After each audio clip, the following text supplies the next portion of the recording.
All right, so last time in class, we worked with exponents, and today we're going to do a little bit more practice with exponents, finding the value of certain exponents, because that's going to be helpful to us later when we get into more complicated work with expressions, which are, again, combinations of numbers and operations.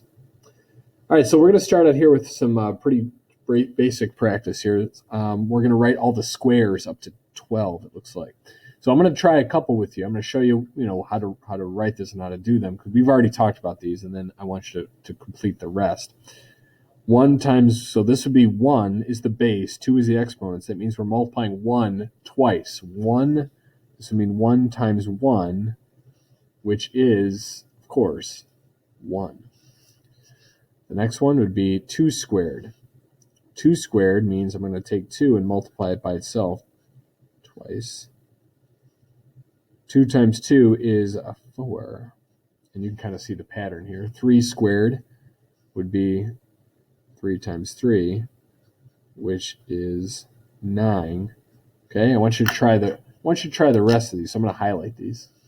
Try 4 squared, 5 squared, 6 squared, 7 squared, 8 squared, 9 squared, 10 squared. 11 squared and 12 squared, you might have to do the work off to the side, but I want you to try to find out what those values are. So if you want to pause the video now or do them at the end, that's fine, but we'll be checking for those in class next time. All right.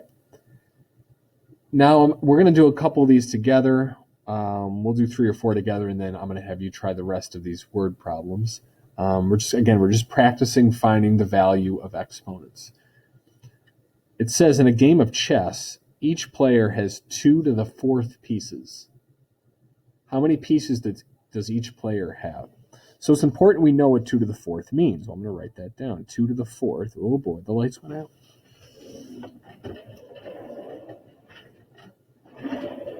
2 to the 4th is the same thing as saying 2 times 2 times 2 times 2. Okay? So I'm going to show you a different way to do this than last time. What you could do is this. We use the squiggles, but I'm actually going to do a double squiggle. I'm going to find 2 times 2 and 2 times 2. I'm going to kind of group those two together, and then I'm going to find the product of those. So for example, 2 times 2 is 4 times 2 times 2 is 4. Now I just have to do 4 times 4. And 4 times 4 is just 16. So this would be 16. Each player in chess has 16 pieces. 16 pieces. Okay? All right.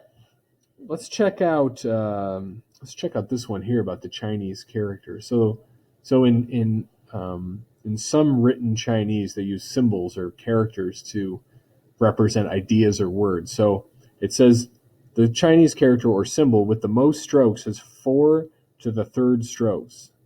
How many strokes does that character have? So for example, like in our alphabet, like the letter K, that would be 3 characters. Because there are 3 strokes, 3 strokes. 1, 2, 3. So this character, this particular letter or symbol, has 4 to the 3rd strokes. K only has 3, so just by comparison. So 4 to the 3rd, we would find that by multiplying 4 by itself 3 times. 4 times 4 times 4. That's called 4 cubed, if you remember that from last time. So I'm going to use my squiggles here. I can only do one pair here. 4 times 4 is 16 times 4. Now, if you didn't know what 16 times 4 was, of course you could do it off to the side.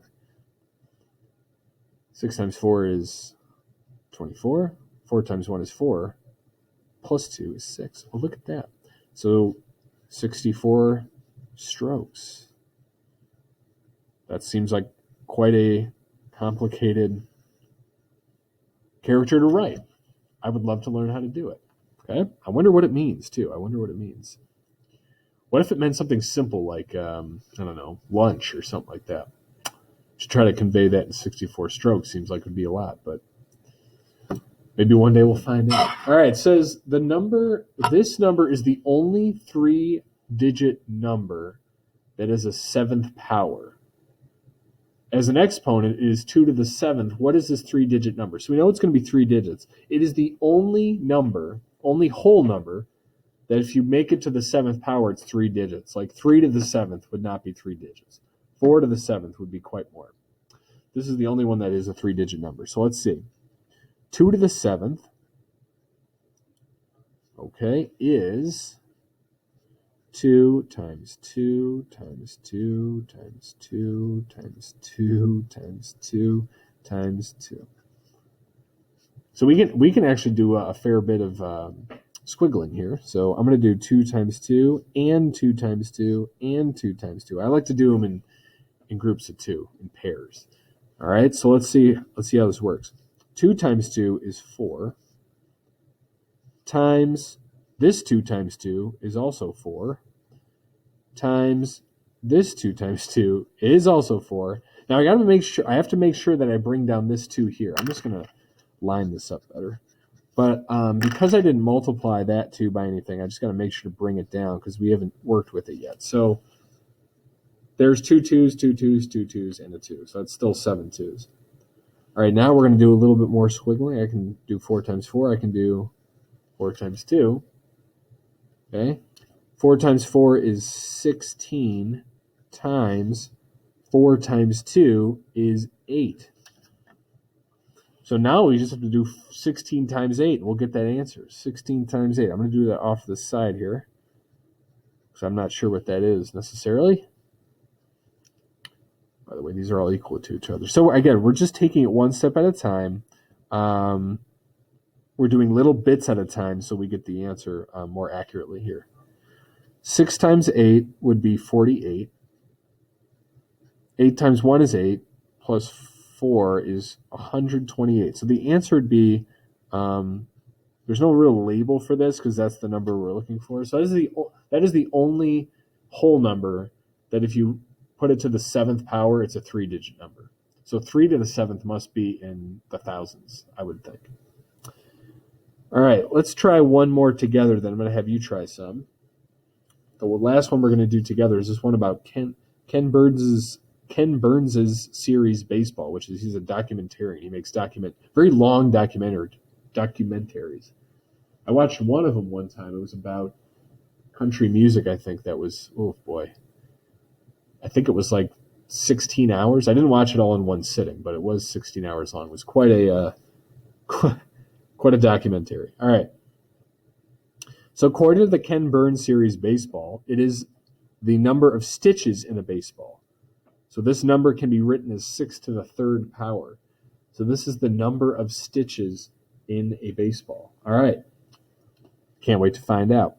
So we got 6 to the third, which is 6 times 6 times 6. And again, I'm going to utilize that squiggling. I'm going to do a little squiggling here. 6 times 6. I'm going to do that first. I'm not going to include that 6 yet. 6 times 6 is 36. I'm going to bring down the 6 I didn't work with yet. All right, 36 times 6, of course, if you don't know it, you know what I'm going to say. Let's do it off to the side, of course. There's no shame in doing it off to the side. All right, 6 times 6, well, we know that. That's 36. 6 times 3 is 18, plus 3 is 21. So there are, according to Ken Burns' documentary, there are 216 stitches in a baseball. That's pretty good. That's pretty neat. So I guess I thought for a second I thought it was like the inside of the baseball, but it's the red stitches on the outside. That's how many stitches there are in a regulation baseball. All right. So what you're going to do now to finish this off is you're going to try this one, this one, this one, and this is the rest of them. So these 4. So make sure, if you haven't done so already, you find the value of these squares. Okay. And again, we did some already, kind of showing you how to do that. And then make sure on these that you utilize your squiggles to help make the multiplication a little bit easier. All right. So either I will put an answer page attached to this document, or we'll just go over the answers on in class. But if I do have an answer page, please do this on your own first. Like, you don't really benefit from just looking at my work and then copying it. That doesn't really help you understand this more. So I made this video shorter intentionally so that you had some time to do these on your own. Let me know if you have any questions. If not, I will see you soon. Have a great day. Bye-bye.